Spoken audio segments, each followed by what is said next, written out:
Salut à tous, bienvenue sur Mémoire vivante. Aujourd'hui, nous plongeons dans l'histoire captivante de Tom O'Hare, l'icône de Mountain Men, un ancien cow-boy de rodéo devenu trappeur légendaire dans la vallée de Yaak, Montana. Derrière son sourire chaleureux et sa barbe blanche, Tom a vécu une vie de courage, de perte et de résilience, loin des conforts modernes. J'étais né 200 ans trop tard, confiera-t-il à American Cowboy en 2013. De son enfance dans l'Illinois à ses combats contre des taureaux furieux, cette première partie explore les racines d'un homme destiné à une vie hors norme. Si vous aimez les récits de survie et d'aventure, mettez un pouce bleu, partagez, et abonnez-vous avec la cloche. Tom O'Hare naît en 1943 près de Rockford, Illinois, dans une famille imprégnée du folklore du Far West. Son père, Chick O'Hare, était un dompteur de chevaux et artiste des Wild West Shows, des spectacles itinérants célébrant la frontière américaine. Mon père vivait pour les chevaux et il nous a transmis cette passion, dira Tom à Eden Prairie Lifestyle. Dès l'âge de 7 ans, Tom et son frère aîné explorent la campagne, chevauchant à cru, fabriquant des mocassins avec du cuir brut. Leur terrain de jeu? Les forêts, les rivières, et les récits d'aventuriers comme Jim Bridger. Nous étions libres, vraiment libres, se souviendra-t-il. À 10 ans, Tom apprend l'acrobatie équestre, réalisant des figures audacieuses sur des chevaux au galop. Ce n'est pas un simple passe-temps, c'est une initiation au danger. Le frisson, c'était tout pour moi, confiera-t-il à Billings Gazette. À 15 ans, son ambition prend une nouvelle tournure, le rodéo. Avec l'accord de sa mère, il fait du stop jusqu'en Ohio, sa corde et son sac d'équipement en main. Elle m'a déposé au bord de la ville et m'a dit « Vas-y, Tom », racontera-t-il avec un sourire. À l'aube des années 1960, il s'impose dans l'International Rodeo Association, grimpant les classements grâce à son audace sur les taureaux et les broncos. 8 fois finaliste, il devient une star locale, vivant pour l'adrénaline. Mais le rodéo est impitoyable. Les blessures, côtes fêlées, entorses, contusions sont monnaie courante. Tu tombes, tu te relèves, ou tu rentres chez toi, dira-t-il à Allegheny Mountain Radio. En 1970, à 35 ans, tout bascule. Lors d'une compétition, Tom monte Woolly Bugger, un taureau massif. J'avais un doigt coincé dans la corde, impossible de me libérer, expliquera-t-il. Le taureau le projette, leur crâne se heurte, et Tom s'effondre, inconscient. Piétiné pendant près de 2 minutes, il est évacué sur une civière, souffrant d'une commotion cérébrale sévère. J'ai cru que c'était fini, confiera-t-il. Nancy, sa future épouse, assiste, horrifiée, à la scène. Cet accident marque un tournant. Le rodéo ne sera plus jamais le même. Après l'accident de 1970, Tom O'Hare, à 35 ans, sent que le rodéo a perdu son éclat. La gloire ne valait plus les os brisés, confiera-t-il à American Cowboy. Avec Nancy, sa partenaire rencontrée durant ses années de cow-boy, il décide de tout quitter pour une vie plus authentique. En 1981, il s'installe dans la vallée de Yaak, Montana, une région sauvage où la nature dicte les règles. Cette deuxième partie explore leur transition vers une vie hors réseau, leur lutte contre les éléments et la découverte du tannage au cerveau. Si l'histoire d'un couple défiant la modernité vous inspire, likez, partagez et abonnez-vous avec la cloche. Tom et Nancy, originaires de l'Illinois, chargent leur possession dans un vieux pick-up acheté avec des pots de rats musqués et prennent la route vers le nord.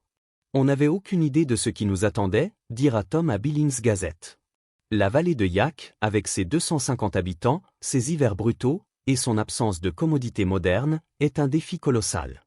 Sans électricité ni eau courante, ils transportent l'eau d'un puits et font fondre la neige pour survivre. Le premier hiver, on a cru qu'on n'y arriverait pas, confiera Nancy. Leur cabane en rondin, construite à la main sur 5 ans, devient leur sanctuaire. Chaque poutre, chaque bardeau est taillé avec une scie et une hache. C'était notre maison, bâtie avec nos sueurs, dira Tom. Mais survivre demande plus que des murs. Tom, qui a des notions de piégeage, doit apprendre à vivre de la terre. À Billings, il découvre un livret sur le tannage au cerveau, une technique amérindienne utilisant le cerveau de l'animal pour assouplir les peaux.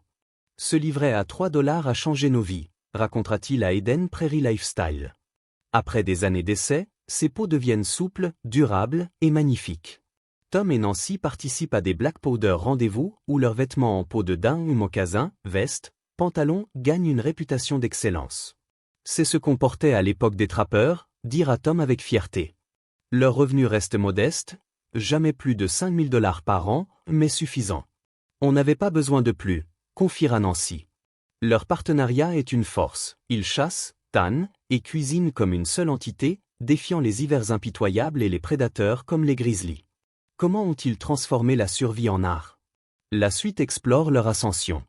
En 2012, la vie de Tom O'Hare change à jamais lorsque Mountain Men débarque dans la vallée de Yak.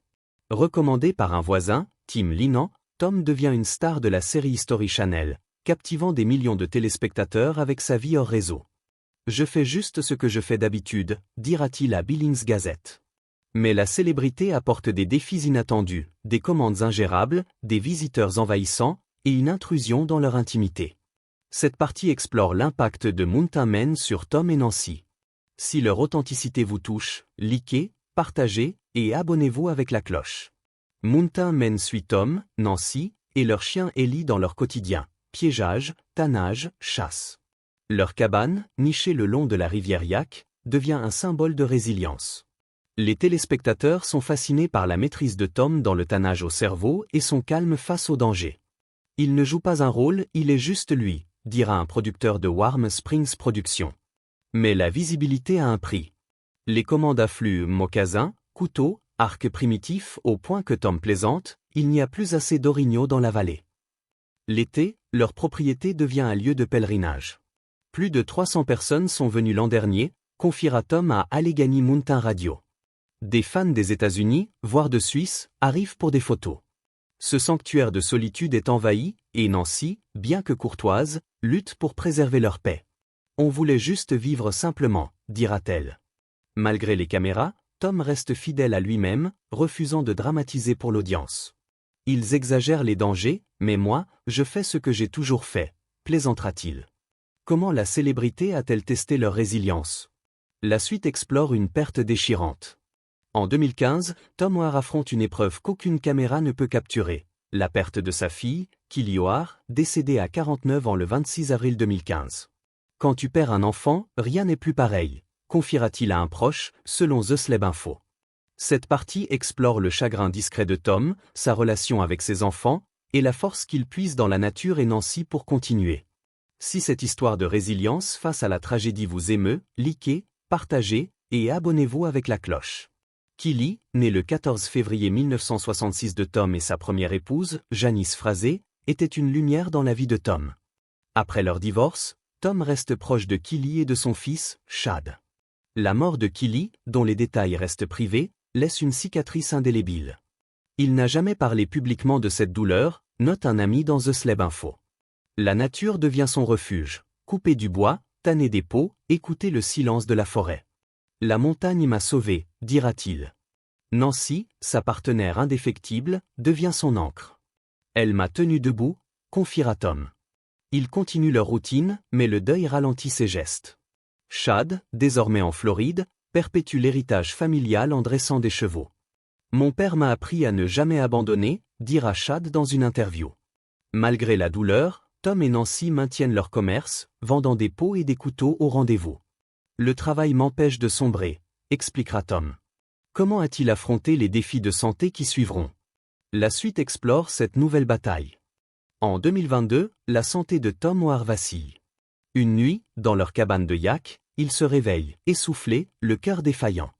J'ai cru que c'était la fin, confiera-t-il dans Mountain Men, saison 11. Diagnostiqué avec une insuffisance cardiaque congestive, Tom, l'homme qui a défié les hivers et les grizzlies, fait face à une bataille qu'il ne peut gagner par la force brute. Cette partie explore ses luttes médicales et la résilience de Nancy. Si leur courage face à l'adversité vous inspire, likez, partagez et abonnez-vous avec la cloche. À 79 ans, Tom parcourt 130 km jusqu'à Libby, Montana, pour voir un cardiologue. Les médecins prescrivent des médicaments et un moniteur cardiaque. C'était la première fois que je dépendais d'une machine, dira-t-il. Nancy prend en charge ses traitements, surveillant chaque détail. Elle est ma force, confiera Tom. La série Mountain Men montre un Tom affaibli mais déterminé, continuant à tanner des pots malgré la fatigue. Je ne sais pas faire autrement, plaisantera-t-il. Leur vie hors réseau devient un défi. Les hivers rigoureux, l'isolement et l'absence de soins immédiats compliquent tout. On ne peut pas appeler une ambulance ici, dira Nancy à The Sleb Info. Pourtant, ils s'adaptent, ralentissant leur rythme. Tom fabrique encore des couteaux, mais à un rythme plus doux.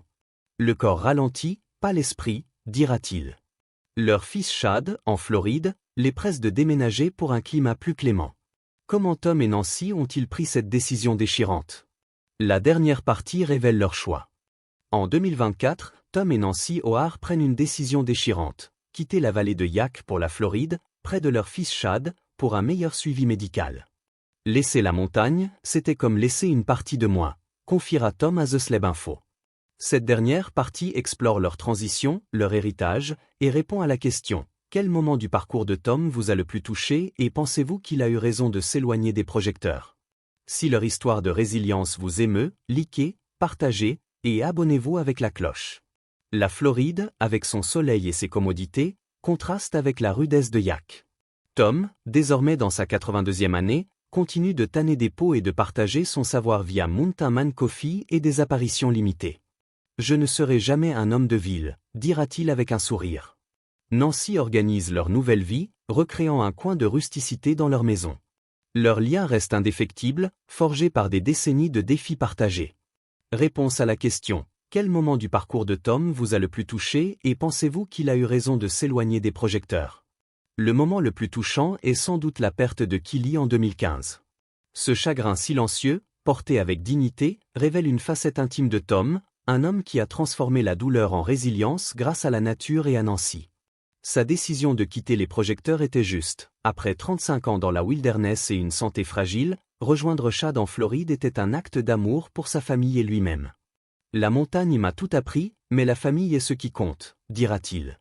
En s'éloignant, il a préservé sa paix, laissant un héritage de courage et d'authenticité. Quel moment de l'histoire de Tom vous a marqué? Partagez en commentaire. Likez, partagez, et abonnez-vous pour d'autres récits inspirants.